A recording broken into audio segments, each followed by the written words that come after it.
ஒரே மந்தை, ஒரே மேய்ப்பன் ஊழிய ஸ்தாபகரும் தென்னிந்தியா சென்னை பட்டாபிராம் த பெந்தேகோஸ்தே சபையின் ஆயனுமான அப்போஸ்தலர் ஏஜே பெஞ்சமின் அவர்கள் வழங்கும் 7 வஸ்திரங்கள் பற்றிய தேவ செய்தி.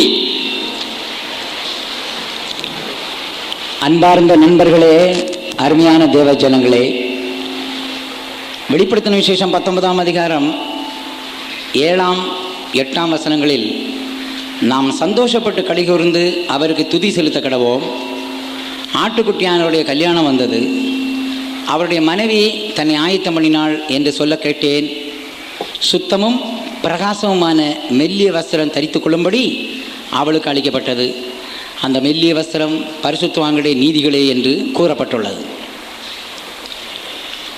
ஆதி மனிதன் பாவம் செய்யும் முன்னே மகிமையினால் மூடப்பட்டிருந்தான். ஆனால்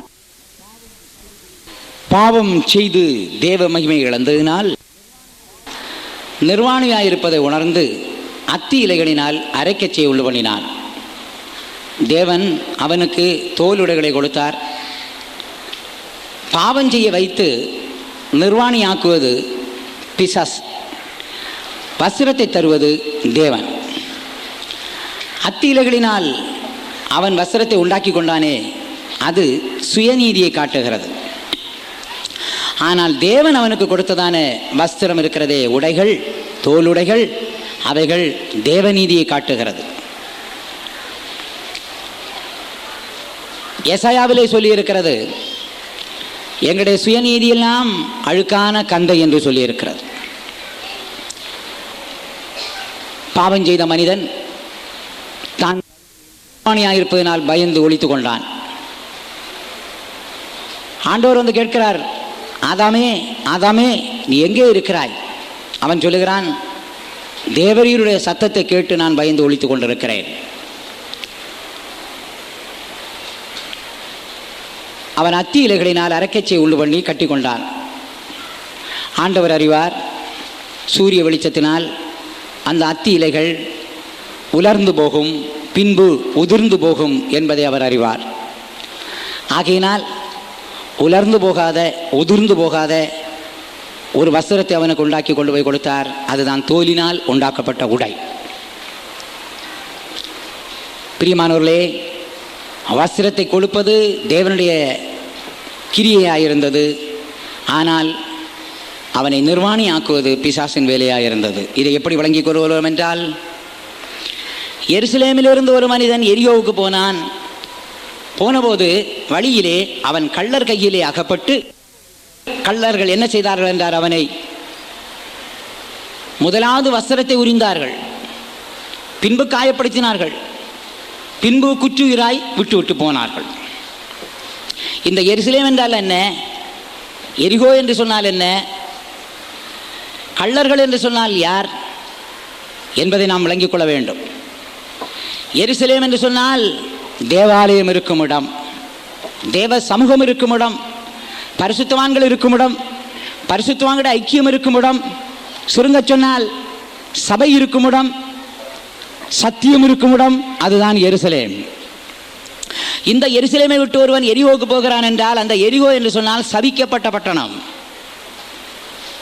ஆகையினால் பிரியமானவர்களே, எப்பொழுதும் நம்முடைய வாழ்க்கையிலே எருசலேமை விட்டு, தேவ சமூகத்தை விட்டு, பரிசுத்தவான்களுடைய ஐக்கியத்தை விட்டு, தேவ பிரசன்னத்தை விட்டு, சபையை விட்டு, சத்தியத்தை விட்டு நாம் பின்வாங்கி போகிறோமோ, பின்மாறி போகிறோமோ, விளங்கிக் கொள்ள வேண்டும், நாம் எருசலேமிலிருந்து எரியோவுக்கு போய்கொண்டே இருக்கிறோம் என்று. ஆனால் வழியிலே யார் இருப்பது? திருடர்கள் இருக்கிறார்கள். அந்த கள்ளர்கள் யார்? இயேசுநாதர் சொன்னார், திருடன் திருடவும் கொல்லவும் அழிக்கவுமே அன்றி வேறொன்றுக்கும் வரான், நானோ அவைகளுக்கு ஜீவனை கொடுக்கவும் அந்த ஜீவன் பரிபூர்ணப்படவும் வந்தேன் என்று கூறினார். ஆகையினால் இயேசு சொன்ன திருடன் வேறு யாரும் அல்ல, பிசாசுதான் அந்த திருடன்.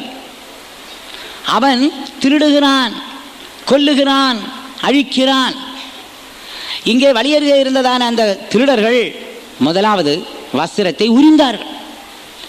தேவன் வஸ்திரத்தை தருகிறார், ஆனால் வஸ்திரத்தை உரிவது பிசாசின் வேலை. ஆகையினால் எந்த காரணத்தை முன்னிட்டும் நாம் எருசலேமை விட்டு போகக்கூடாது. தேவ சமூகத்தை விட்டு, தேவ பிரசன்னத்தை விட்டு, சபையை விட்டு, சத்தியத்தை விட்டு நாம் போகாதபடி நாம் அறிந்த சத்தியத்திலே உண்மையாக இருக்க வேண்டும். பண்ணின தீர்மானங்களிலே உண்மையாக இருக்க வேண்டும். செய்த பொருத்தனைகளிலே உண்மையாக இருக்க வேண்டும். அப்படி நாம் எருசலேமில் இருப்போமானால் திருடர்கள் நம்முடைய வஸ்திரத்தை உரியவே முடியாது. ஆகையினால் வஸ்திரத்தை கொடுப்பது தேவன், உரிவது பிசாசு. நாம் நம்முடைய வாழ்க்கையை மிகவும் ஜாக்கிரதையாய் பாதுகாத்துக் கொள்ள வேண்டும். ஆண்டவர் முதலாவதாக நமக்கு ஒரு வஸ்திரம் தருகிறார். அந்த வஸ்திரத்தின் பேர் இரட்சிப்பின் வஸ்திரம். ஏசாயா 61 அதிகாரம் 10 கர்த்தருக்குள் பூரிப்பாய் மகிழுகிறேன், என் தேவனுக்குள் என் ஆத்துமா களிகூர்ந்திருக்கிறது. மணவாளன் ஆபரணங்களினால் தன்னை அலங்கரித்துக் கொள்வதற்கும் மணவாட்டி நகைகளினால் தன்னை சிங்காரித்துக் கொள்வதற்கும் ஒப்பாக அவர் இரட்சிப்பின் வஸ்திரங்களை எனக்கு உடுத்தி நீதியின் சால்வை எனக்கு தந்தார். பிரியமானவர்களே, தேவன் நமக்கு தருகிற முதலாவது வஸ்திரம் இரட்சிப்பின் வஸ்திரம். எப்பொழுது இந்த வஸ்திரம் நமக்கு தரப்படுகிறது? நாம் ரட்சிக்கப்படும் போது. ரட்சிக்கப்பட என்ன செய்ய வேண்டும்? சிறைச்சாலைக்காரன் இதே கேள்வியை பவுலிடமும் சீலாவிடமும் கேட்டான். இந்த பவுலும் சீலாவும் அவர்கள் தொழுமரத்திலே கட்டப்பட்டு வைக்கப்பட்டிருந்தார்கள். நடுராத்திரியிலே அவர்கள் என்ன செய்தார்கள்? அவர்கள் கர்த்தரை துதித்து பாட ஆரம்பித்தார்கள். இந்த சம்பவத்தை அப்போஸ்தலர் நடபடிகள் 16 அதிகாரத்தில் 24 கீழே வாசிக்கிறோம்.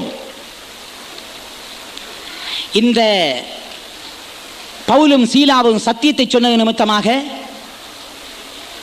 அவர்களை கைது செய்து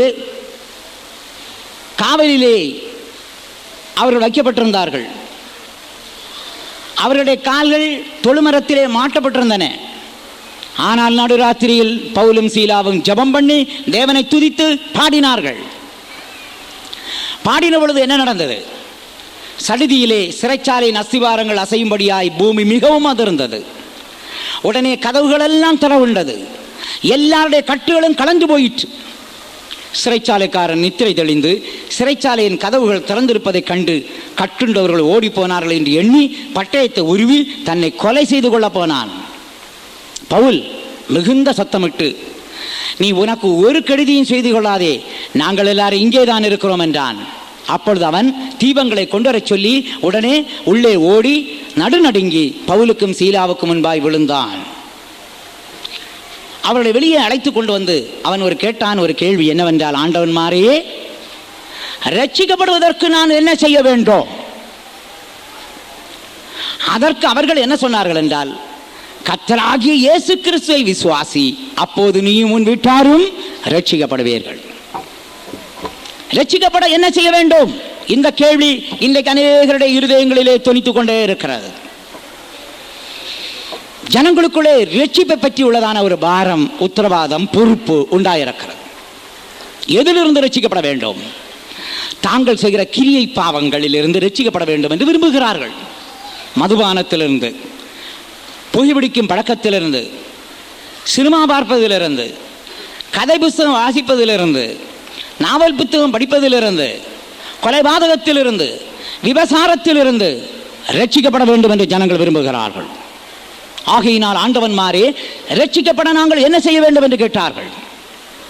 பவுல் சொல்லிக் கொடுத்தான், கர்த்தராகிய இயேசு கிறிஸ்துவை விசுவாசி, அப்போது நீயும் உன் வீட்டாரும் ரட்சிக்கப்படுவீர்கள். இயேசுவை விசுவாசி என்று சொன்னாரே, அதன் அர்த்தம் என்ன? ரட்சிக்கப்பட வேண்டுமானால் 1 யோவான் 1 அதிகாரம் 7, 8, 9 வசனங்கள் விசுவாசித்தால் போதும். இயேசு கிறிஸ்துவின் ரத்தம் சகல பாவங்களையும் போக்கி நம்மை சுத்திகரிக்கும்.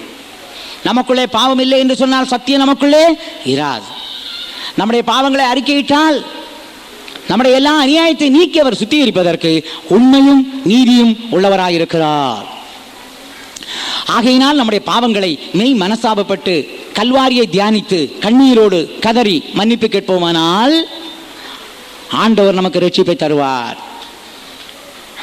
அந்த ரட்சிப்பின் அனுபவம் என்னவென்றால், 5 முக்கியமான காரியங்களை செய்தால் நம்முடைய ரட்சிப்பு சரியான ரட்சிப்பாக இருக்கும். ஒன்றாவது, பாவத்தை குறித்து மனசாபப்பட வேண்டும். இரண்டாவது, பாவங்களை அறிக்கையிட வேண்டும். தேவனிடம் சொல்லுவதை தேவனிடம் சொல்ல வேண்டும். ஊழியர்கள் பரிசுத்தவான்களிடத்தில் சொல்ல வேண்டியதை அவர்களிடம் சொல்ல வேண்டும். வெளியரங்கமாய் அறிக்கையிட வேண்டியதை வெளியரங்கமாய் அறிக்கையிட வேண்டும். எவ்விதமாயினும் உங்களுடைய பாவங்கள் மன்னிக்கப்பட வேண்டுமானால் பாவ அறிக்கை என்று ஒன்று இருக்கிறது.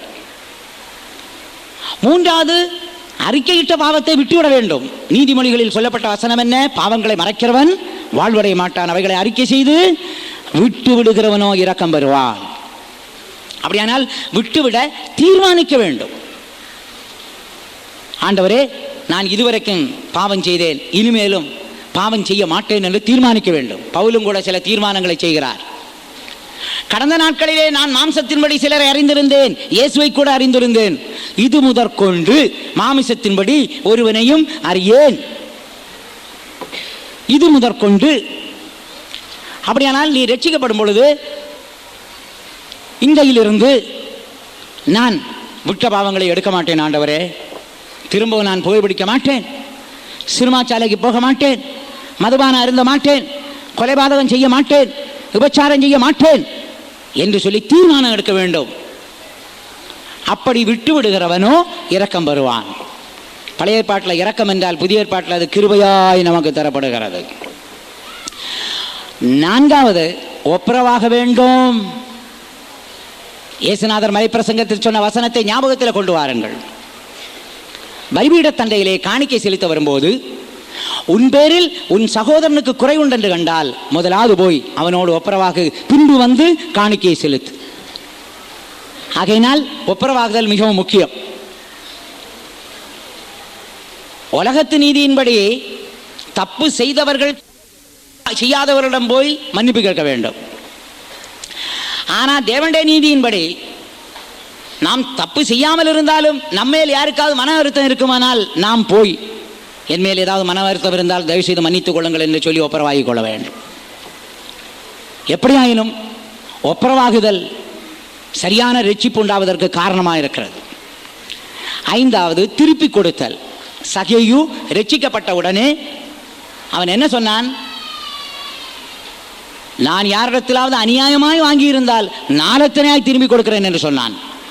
ஒருவேளை நீங்கள் நாலத்தனையாய் திருப்பி கொடுக்காவிட்டாலும் வாங்கினதையாவது திருப்பி கொடுத்து விட வேண்டும். சிலர் கடன் வாங்கியிருப்பீர்கள், கடன் தந்தவர்கள் மறந்திருக்கலாம், நீங்கள் ஞாபகமாக அதை திருப்பி கொடுத்து விட வேண்டும். உங்களுடைய வேலை ஸ்தலங்களில் ஏதாவது பொருள்களை எடுத்துக்கொண்டு வந்திருப்பீர்கள், யாருக்கும் தெரியாமல் எடுத்த இடத்திலே எடுத்த பொருளை கொண்டு போய் போட்டு விடுங்கள். பேருந்துகளிலும் ரயில் வண்டியிலும் ஒருவேளை பயணச்சீட்டு எடுக்காமல் பயணம் செய்திருக்கலாம். ஆனால் நீ ரட்சிக்கப்பட்ட பின்பு திரும்ப அந்த பேருந்திலோ ரயில் வண்டியிலோ போகும்போது ரெண்டு பயணச்சீட்டாக எடுத்து நாம் திருப்பி கொடுக்க வேண்டியதையெல்லாம் திருப்பி கொடுத்து விட வேண்டும். அதுபோல 2 மனைவி உள்ளவர்கள் என்ன செய்ய வேண்டும்? முதலாவது மனைவி தான் தேவன் அங்கீகரிக்கிற மனைவி. 2ஆம் மனைவியை உன் மனைவியாய் நீ பாவிக்கக்கூடாது, அவளை நீ திருப்பி கொடுத்து விட வேண்டும். இல்லாவிட்டால் அவளை ஒரு சகோதரியாய் பாவித்து அவளுக்கு ஜீவனாம்சம் வழங்க வேண்டும். என்றைக்காவது முதல் மனைவி இறந்து போனால் அதற்கு பின்பு நீ இந்த 2வது மனைவியை உன் மனைவியாய் அங்கீகரித்துக் கொள்ளலாம். இதெல்லாம் திருப்பி கொடுத்தல் வருகிறது. அப்படியானால் நம்முடைய ரட்சிப்பு சரியான ரட்சிப்பாக இருக்கும். ஆகையினால் இப்படி ரட்சிக்கப்படும் பொழுது ஆண்டவர் நமக்கு ரட்சிப்பின் வஸ்திரத்தை தருகிறார். ஆனால் வேதத்திலே வஸ்திரங்கள் கரைப்படுவதை பற்றியும் வஸ்திரங்கள் அசுசிப்படுவதை பற்றியும் எழுதியிருக்கிறது. யூதா எழுதுகிறார், மாம்சத்தால் கரைப்பட்டிருக்கிற வஸ்திரத்தை வெறுத்து தள்ளுங்கள் என்று சொல்லுகிறார். சர்தை சபையை பற்றி என்ன சொல்லி இருக்கிறது? தங்கள் வஸ்திரங்களை அசுசிப்படுத்தாத சிலர் உனக்குள்ளே இருக்கிறார்கள் என்று சொல்லி இருக்கிறது. ஆகையினால் வஸ்திரங்கள் கரைப்படுவதை பற்றியும் அசுசிப்படுவதை பற்றியும் வேதம் கூறுவதனால் நமக்கு அளிக்கப்பட்ட வஸ்திரம் எப்படி கரைப்படுகிறது, எப்படி அசுசிப்படுகிறது? ரட்சிப்பின் வஸ்திரம் எப்படி கரைப்படுகிறது என்றால், நீ ரட்சிக்கப்படும் பொழுது என்னென்ன காரியத்தை விட்டாயோ அதை திரும்ப உன் வாழ்க்கையில எடுப்பாயானால் உன் வஸ்திரம் கரைப்பட்டு விடுகிறது. ஆகையினால் நம்முடைய வஸ்திரம் கரைப்படாமல் நம்மை பாதுகாத்துக் கொள்ள வேண்டும். விட்ட பாவங்களை எடுக்காமல் நம்மை பாதுகாத்துக் கொள்ள வேண்டும். பிரியமானவர்களே, முதலாவது அவர் நமக்கு தருகிற வஸ்திரம் ரட்சிப்பின் வஸ்திரம். இரண்டாவதாக அவர் நமக்கு தருகிற வஸ்திரம் இதே 61ஆம் அதிகாரம் ஏசாயா 10ஆம் வசனத்தில் சொல்லி இருக்கிறது, நீதியின் சால்வையை எனக்கு தந்தார். இந்த நீதியின் சால்வை எப்பொழுது தரப்படுகிறது? நாம் நீதியை நிறைவேற்றும் போது நீதியின் சால்வை நமக்கு தரப்படுகிறது. இயேசு கிறிஸ்து நீதியை நிறைவேற்றுகிறேன் என்று சொன்னாரே, எப்போது? ஞானஸ்நானம் எடுக்க யோவான் ஸ்நானகரிடம் போனார். அவன் சொன்னான், நான் உம்மிடத்தில் ஞானஸ்நானம் பெறுவதாக இருக்க நீர் என்னிடத்தில் வரலாமா? அப்பொழுது இயேசுநாதர் சொன்னார், யோவானே, இப்போது இடங்கொடு, இப்படி எல்லா நீதியை நிறைவேற்றுவது நமக்கு ஏற்றதாயிருக்கிறது. ஆகையினால் ஞானஸ்நான சத்தியத்துக்கு நாம் கீழ்ப்படியும் பொழுது நீதியை நிறைவேற்றுகிறோம். திருவசனத்துக்கு ஒப்பு கொடுக்கும் பொழுது நீதி உள்ளவர்களாய் மாறுகிறோம். இதற்கு ஆதாரமான வசனம் லூக்கா தன்னுடைய சுவிசேஷத்தில் இவ்விதமாக எழுதுகிறார். 1ஆம் அதிகாரம் 6ஆம் வசனத்தில், சகரியாவும் எலிசபெத்தும் கர்த்தர் இட்ட சகல கற்பனைகளின்படியேயும் நியமங்களின்படியேயும் குற்றமற்றவர்களாய் நடந்து தேவனுக்கு முன்பாக நீதி உள்ளவர்களாய் இருந்தார்கள். நாம் நீதி உள்ளவர்களாய் மாற வேண்டுமானால் கர்த்தர் நமக்கு கட்டளையிட்டிருக்கிற சகல கற்பனைகளின்படியும் நடந்து தேவனுக்கு முன்பாக குற்றமற்றவர்களாய் காணப்பட வேண்டும். அப்படியானால் நமக்குள்ளே நீதி உண்டாகிறது. ஆகையினால் தான் நமக்கு தரப்பட்ட கட்டளையின் பேர் நீதியுள்ள கட்டளைகள். பழைய ஏற்பாட்டிலே சொல்லியிருக்கிறது, இவ்வளவு பெரிய நீதியுள்ள கட்டளைகளை பெற்றிருக்கிறது வேறே ஜனம் யார்? ஆகையினால் தேவனுடைய ஜனங்களாகிய நாம் பாக்கியவான்கள். நம்முடைய தேவன் பெரிய தேவன். நமக்கு தரப்பட்டிருக்கிற நீதியுள்ள கட்டளைகள் பெரிதும் நீதிமான கட்டளைகளாக இருக்கின்றபடியினால் நாம் எல்லாரும் பாக்கியவான்களாக இருக்கிறோம். ஆகையினால் எப்பொழுது ஞானஸ்நானம் எடுக்கிறோமோ அப்பொழுது நீதியின் சால்வை நமக்கு தரப்படுகிறது. அந்த ஞானஸ்நானம் சரியான ஞானஸ்நானமாக இருக்க வேண்டும். குழந்தை ஞானஸ்நானம் அல்ல, வயது வந்த பின்பு எடுக்கக்கூடிய ஞானஸ்நானம். தெளித்தல் ஞானஸ்நானம் அல்ல, முழுகுதலின் முறையின்படி எடுக்கிற ஞானஸ்நானம். வெறும் இயேசுவின் நாமத்தில் எடுக்கிற ஞானஸ்நானம் அல்ல, பிதா குமாரன் பரிசுத்தாவின் நாமத்தில் எடுக்கிற ஞானஸ்நானம். யாரிடத்திலாவது எடுக்கிற ஞானஸ்நானம் அல்ல, அப்போஸ்தலருடைய கரத்திலிருந்தோ அப்போஸ்தலரால் அங்கீகரிக்கப்பட்டவருடைய கரத்திலிருந்தோ எடுக்கிற ஞானஸ்நானம். இப்படி சரியான ஞானஸ்நானம் எடுத்தால் நீதியின் சால்வையை நாம் தரித்து கொண்டிருக்கலாம். ஆனால் ஞானஸ்நானம் எடுத்ததிலிருந்து இந்த நீதியின் சால்வையிலே கரைப்படாமல் இருக்க, அசுசி ஏற்படாமல் இருக்க நாம் திருவசனங்களுக்கு கீழ்ப்படிந்து கொண்டே நடக்க வேண்டும். எப்பொழுதாவது அறிந்த சத்தியத்துக்கு கீழ்ப்படியாமல் போனால், படித்த சத்தியத்துக்கு கீழ்ப்படியாமல் போனால், கேட்ட சத்தியத்துக்கு கீழ்ப்படியாமல் போனால் உடனே இந்த நீதியின் சால்வையிலே கரை அசுசி ஏற்படுகிறது. ஆகையினால் நம்முடைய வஸ்திரங்கள் கரைப்படாமல், வஸ்திரம் உரியப்படாமல் நாம் அறிந்த சத்தியத்துக்கு உண்மையாக இருப்போமானால், நீதிக்கு நாம் ஒப்பு கொடுப்போமானால், நீதியிலே வளருவோமானால் அந்த நீதியின் சால்வை நம்மோடு இருந்து கொண்டே இருக்கும், நம்மேல் இருந்து கொண்டே இருக்கும்.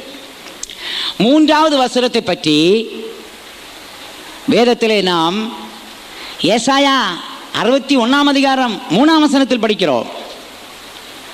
61ஆம் அதிகாரம் 1ஆம் வசனத்திலிருந்து தொடர்ந்து படித்தால், கர்த்தராகிய தேவனுடைய ஆவியானவர் என் மேல் இருக்கிறார், துதியின் உடையை கொடுக்க என்னை அனுப்பினார் என்று எழுதியிருக்கிறது.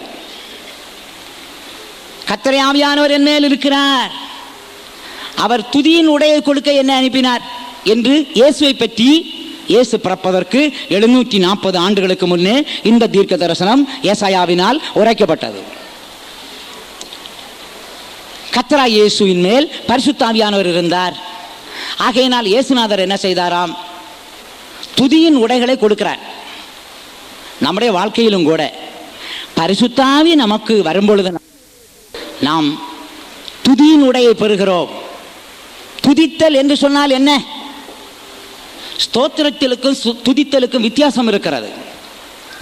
ஸ்தோத்திரம் என்று சொன்னால் தேவன் நம்முடைய வாழ்க்கையிலே செய்த நன்மைகளை நினைத்து நன்றி செலுத்துவதுதான் ஸ்தோத்திரம். என் ஆத்துமாவே கர்த்தரை ஸ்தோத்தரி, என் முழு உள்ளமே அவருடைய பரிசுத்த நாமத்தை ஸ்தோத்தரி. என் ஆத்துமாவே கர்த்தரை ஸ்தோத்திரி, அவர் செய்த சகல உபகாரங்களையும் மறவாதே.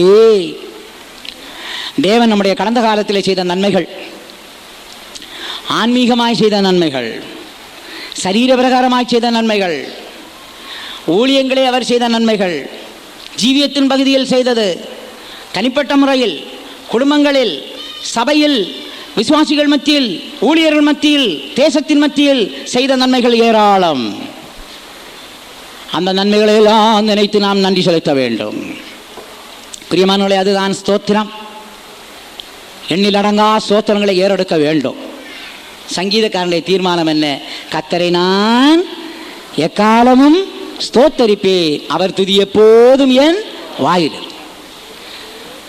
அப்போஸ்தலனாகிய பவுலுடைய தீர்மானம், வார்த்தையினாலும் கிரியையினாலும் எதை செய்தாலும் பிதாவாகிய தேவனுக்கு முன்பாக கர்த்தரை ஸ்தோத்திரியுங்கள் என்று சொல்லியிருக்கிறார். ஆகையினால் ஸ்தோத்திரம் என்று சொல்வது ஒரு அனுபவம். துதித்தல் என்று சொன்னால் என்ன? பாட்டுகளினால் கர்த்தரை துதிக்க வேண்டும் என்று சொல்லியிருக்கிறது. ஆகையினால் பாட்டின் மூலமும் கூட கர்த்தரை துதிக்கலாம். துதி என்று சொன்னால் என்ன? கர்த்தரை புகழ்ந்து, கர்த்தரை மகிமைப்படுத்தி, கர்த்தரை மேன்மைப்படுத்தி, கர்த்தரை உயர்த்தி நாம் என்னென்ன புகழ்ச்சியை ஏறெடுக்கிறோமோ அதுதான் துதி. பாட்டின் மூலமும் துதிக்கலாம், சாட்சியின் மூலம் துதிக்கலாம், வெறுமனே இருந்து கூட கர்த்தரை துதிக்கலாம். அநேக பாட்டுகள் துதிக்கிற பாட்டுகள்,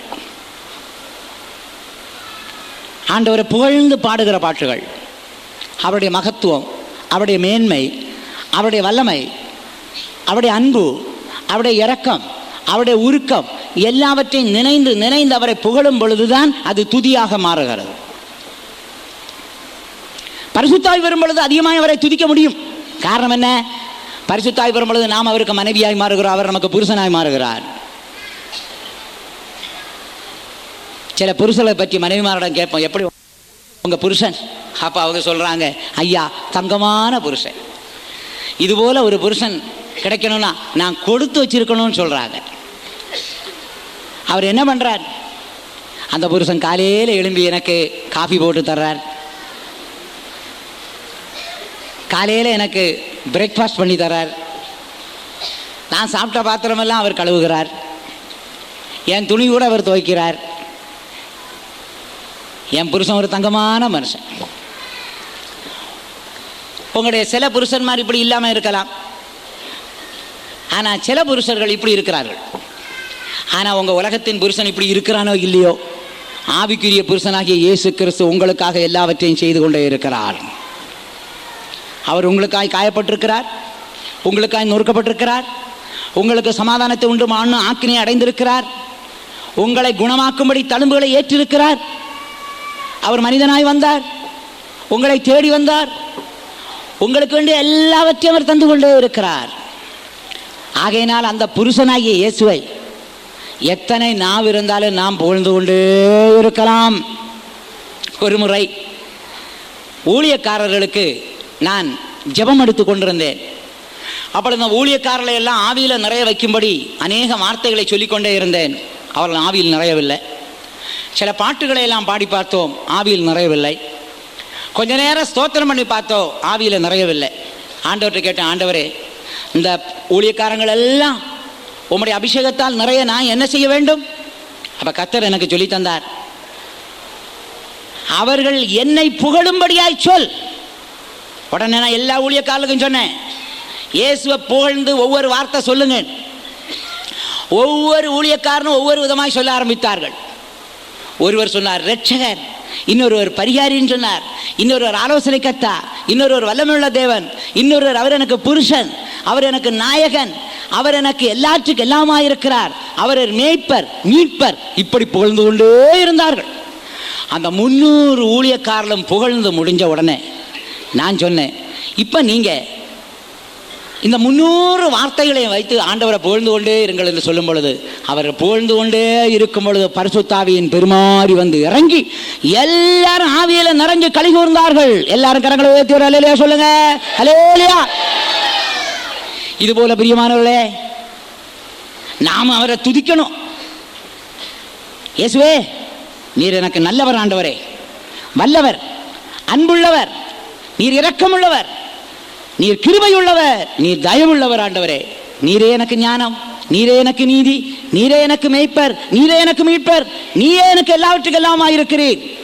நீர் என் ரட்சகர், நீர் எனக்கு பரிகாரி, நீர் ஜெயவேந்தர், நீர் ராஜாதி ராஜா, நீர் கத்தாதி கத்தா, நீர் அதிசயமானவர், அற்புதங்களை செய்கிறவர், சர்வஞானி, சர்வ வல்லவர், சர்வ உலகத்திலும் வியாபித்திருக்கிறவர் நீர் ஆண்டவரே, சர்வ கிருபையும் பொருந்தினவர் என்று சொல்லி ஆண்டவரை புகழ புகழ புகழ புகழ புகழ அப்பதான் சங்கீதத்தில் இருக்கிற வசனம் நிறைவேறும். துதிகளின் மத்தியிலே கர்த்தர் என்ன செய்கிறார்? வாசம் பண்ணுகிறார். நாம் கர்த்தரை துதிக்க துதிக்க துதிக்க அவர் நம்ம மத்தியிலே வாசம் பண்ணிக்கொண்டே இருப்பார். துதியை நிறுத்துங்க, ஆண்டவர் நம்ம மத்தியிலே வசிக்கவே முடியாது. ஆகையினால் ஆண்டவர் நம்ம மத்தியிலே வாசம் பண்ணிக்கொண்டே இருக்கணுமா? தனிப்பட்ட முறையில் துதியுங்க, குடும்பமாய் துதியுங்கள், சபையாய் துதியுங்கள். சபையாய் சேர்ந்து நாம் துதிப்போமானால் சபையை விட்டு போகவே மாட்டார். குடும்பமாய் நீங்கள் துதித்தால் குடும்பத்தை விட்டு போக மாட்டார். தனிப்பட்ட முறையிலே துதித்தால் தனிப்பட்ட உங்களுடைய வாழ்க்கையை விட்டு அவர் பிரியவே மாட்டார். ஆகையினால் ஆண்டவர் நமக்கு துதியின் உடையை தந்திருக்கிறார். இந்த துதியின் உடையை வைத்துக்கொண்டு நாம் கர்த்தரை துதிக்காமல் இருந்தால், மகிமைப்படுத்தாமல் இருந்தால் நம்முடைய வஸ்திரம் கரைப்பட்டு போகிறது, அசுசி அடைகிறது. ஆகையினால் எருசலேமில் ஒரு மனுஷன் இருந்தால் அவன் தேவனை துதித்துக் கொண்டே இருப்பார். வேதத்தில் சொல்லி இருக்கிறது அல்லவா, சியோனில் துதி உமக்காக காத்திருக்கிறது.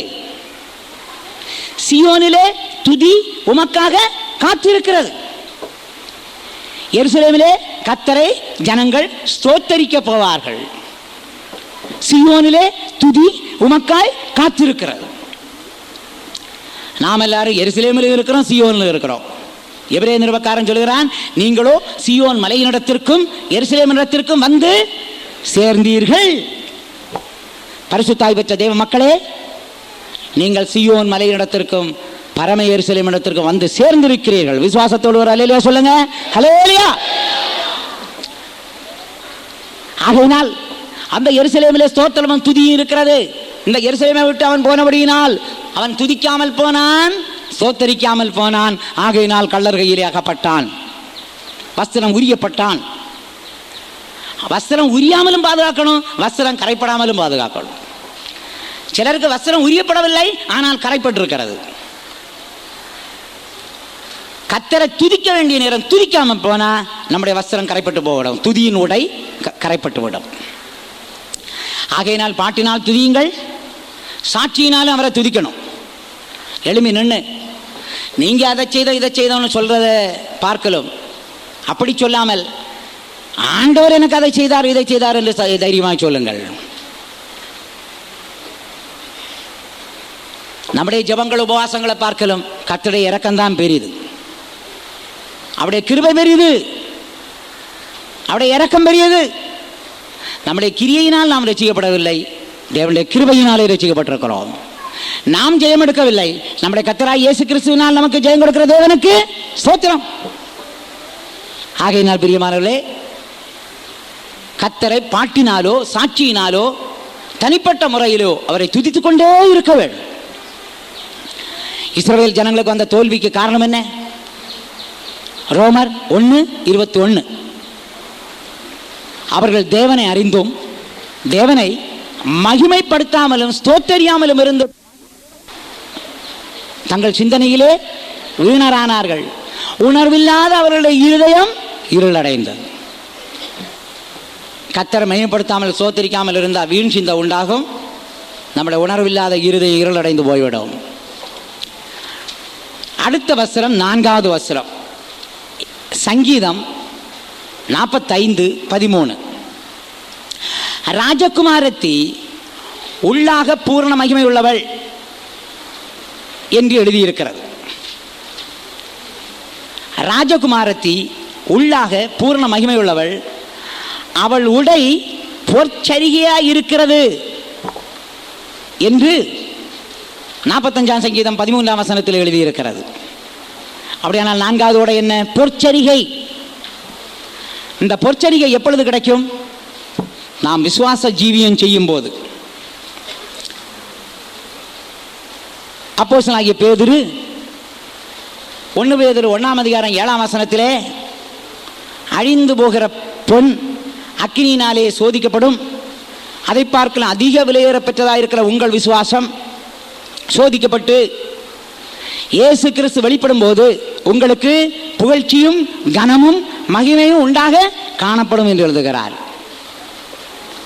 ஆகையினால் பொன் எப்படி அக்கினியினால் சோதிக்கப்படுகிறதோ அதை பார்க்கலாம் அதிக விலையேற பெற்ற உங்கள் விசுவாசம் சோதிக்கப்படும் என்று சொல்லுகிறார். பொற்சரிகை எப்பொழுது நமக்கு கிடைக்கிறது? விசுவாச ஜீவியம் செய்யும் போது. இயேசு இரட்சகர் என்று விசுவாசித்தால் போதாது. இன்றைக்கு லட்சக்கணக்கான ஜனங்கள் இயேசு இரட்சகர் என்று விசுவாசிக்கிறார்கள். ஆனால் அந்த இயேசு பரிகாரி என்று அநேகர் விசுவாசிப்பதில்லை. இயேசு பரிகாரி என்று நீ ஏற்றுக்கொள்ள வேண்டுமானால் உனக்கு விசுவாசம் தேவை. இயேசு பரிகாரி என்று நாம் அவரை ஏற்றுக்கொள்வதற்குரியதான வசனங்கள் என்ன? யாத்திராகமம் 15:26 உன் தேவனாகிய கர்த்தரின் சத்தத்தை கவனமாக கேட்டு அவர் பார்வைக்கு செம்மையானதை செய்து அவருடைய கட்டளைகளுக்கு செவி கொடுத்து அவருடைய நியமங்கள் யாவையும் கை கொண்டால் எகிப்தியருக்கு வரப்பண்ணின வியாதிகளில் ஒன்றை நான் வரப்பண்ணேன்.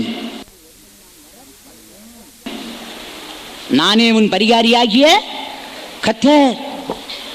ஆகையினால் வியாதி வராமல் காப்பது இயேசு, வந்த வியாதியை சுகப்படுத்துவதும் இயேசு. ஆகையினால் இயேசு நம்முடைய பரிகாரி என்பதை விசுவாசிக்க வேண்டும்.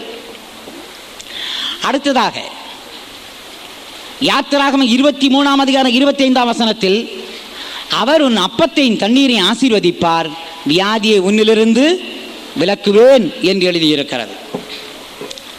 இயேசு நம்முடைய அப்பத்தையும் தண்ணீரையும் ஆசீர்வதிக்கிறார். ஆகையினால் என்ன செய்ய வேண்டும்? சமைக்கிறவர்கள் சமைக்கும் முன்னதாக ஜெபம் பண்ணி சமைக்க வேண்டும். ஆண்டவரே, நான் இந்த பதார்த்தங்களை சமைக்கிறேன், ஆண்டவரே இதை நீ ஆசீர்வதிங்கப்பா, இதை சாப்பிட்ற எல்லாருக்கும் ஆரோக்கியம் உண்டாகணும் ஆண்டவரே, யாருக்காவது வியாதி இருந்தா இதை சாப்பிடும் பொழுது சுகம் உண்டாக வேண்டும் ஆண்டவரே. அப்படி சொல்லி நீங்க சமைத்து பாருங்கள், நீங்கள் சமைக்கிற ஆகாரம் எல்லாம் கர்த்தரால் ஆசீர்வதிக்கப்பட்டிருக்கும். இனிமேல் அவர்கள் அப்படி ஜெபித்தாலும் போதாது, சாப்பிட்றதான நாமும் கூட ஜெபம் பண்ணி தான் சாப்பிடணும். எப்படி? ஆண்டவரே, இந்த ஆகாரத்தை எனக்கு ஆசீர்வதித்து தாரும், இதை சாப்பிடும் பொழுது எனக்கு ஆரோக்கியம் உண்டாகணும், எனக்குள்ள ஏதாவது வியாதி இருக்குமானால் இந்த அப்பத்தையும் தண்ணீரையும் நான் புசிக்கும் பொழுது குடிக்கும் பொழுது எனக்குள்ளே சுகம் உண்டாக வேண்டும் என்று நீங்கள் ஜெபிப்பீர்களானால் ஆண்டவர் அந்த ஆகாரத்தை ஆசீர்வதிப்பார், நீங்கள் குடிக்கிற தண்ணியை ஆசீர்வதிப்பார், வியாதியை உங்களை விட்டு என்ன செய்வார்? விலக்குவார். அப்படி அப்பத்தை ஆண்டவர் ஆசீர்வதித்து தண்ணீரை ஆசீர்வதித்து என்னுடைய கடந்த நாட்களில் என்னுடைய வியாதியை விலக்கினார்னு சொல்றவங்க மட்டும் கரங்களை உயர்த்தி ஒரு அல்லேலூயா சொல்லுங்க. அல்லேலூயா. மூன்றாவதாக 41 சங்கீதம் 1 சிறுமைப்பட்டவன் மேல் சிந்தை உள்ளவன் பாக்கியவான், தீங்கு நாளில் கர்த்தர் அவனை விடுவிப்பார் என்றும் 3 படுக்கை மேல் வியாதியாய் கிடக்கிற அவனை கர்த்தர் தாங்குவார், அவனுடைய வியாதியிலே அவன் படுக்கை முழுவதையும் மாற்றி போடுவார் என்று எழுதியிருக்கிறது. சில வியாதிகள் உங்களுக்கு சுகமாக வேண்டுமா? வியாதி படுக்க உங்களை விட்டு நீக்கப்பட வேண்டுமா? சிறுமைப்பட்டவர்கள் மேல் சிந்தை உள்ளவர்களாக இருக்க வேண்டும். பசியோடு இருப்பவர்களுக்கு போஜனம் கொடுங்கள், வஸ்திரம் இல்லாதவர்களுக்கு வஸ்திரத்தை கொடுங்கள், தாகமாயிருக்கிறவர்களுடைய தாகத்தை தீருங்கள், ஏழைகளுக்கு உதவி செய்யுங்கள், கடபாரத்தில் இருப்பவர்களுக்கு கடபாரம் நீங்க உதவி செய்யுங்கள். நான் தாமரத்தில் இருக்கும் பொழுது பல்லாவரத்தில் ஒரு அம்மா மாதம் 1000 ரூபாய் வட்டி கட்டி கொண்டிருந்தது. அது சொல்லுது, ஐயா வர்ற வருமானம் எல்லாம் வட்டிக்கே நான் கொடுக்குறேன், என்னால் குடும்பம் நடத்தவே முடியல, நான் உங்களுடைய கடன் எவ்வளோன்னு கேட்டேன். அது சொல்லிச்சு 5000 ரூபாய் கடன். பாருங்க, 5000 ரூபாய்க்கு வட்டி எவ்வளவா? 1000 ரூபாய் வட்டி. எவ்வளவு மோசமான வட்டி பாருங்க. அப்போ நான் இதை யோசித்தேன், என்ன செய்யலாம் என்று. நான் இதை ஒரு சில விசுவாசிகளோடு பேசி கொண்டிருக்கும் பொழுது ஒரு பணக்கார விசுவாசிக்கு மனசில் இரக்கம் உண்டாகி, ஐயா நான் அந்த 5000 ரூபாயை நான் கொடுத்து கடனை தீர்த்து விடுகிறேன். அந்த அம்மா என்ன செய்யட்டும், 5 மாசத்துல அங்கே கட்ட வேண்டிய வட்டியை எங்கிட்ட கட்டி அதோட கடத்தை நம்ம முடிச்சிடலான்னு சொல்லி நல்ல ஒரு ஐடியா கொடுத்தார். அப்போ அந்த வட்டிக்காரனுக்கு கட்டுற 1000 ரூபாயும் அந்த அம்மா என்ன செய்தது, இந்த பணக்காரனுக்கு கொடுத்து 5 மாதத்தில் 5000 ரூபாய் கடமும் தீர்ந்தது, வட்டி கடமும் போச்சு. ஆகையினால் அன்னைக்கு அந்த சகோதரன் அந்த சகோதரிக்கு உதவி செய்ததுனால இன்னைக்கு அந்த அம்மா கடவாரம் இல்லாமல் சந்தோஷமாக இருக்கிறது. கரங்களை உயர்த்தி ஒரு அலையிலேயே சொல்லுங்க. அலையிலே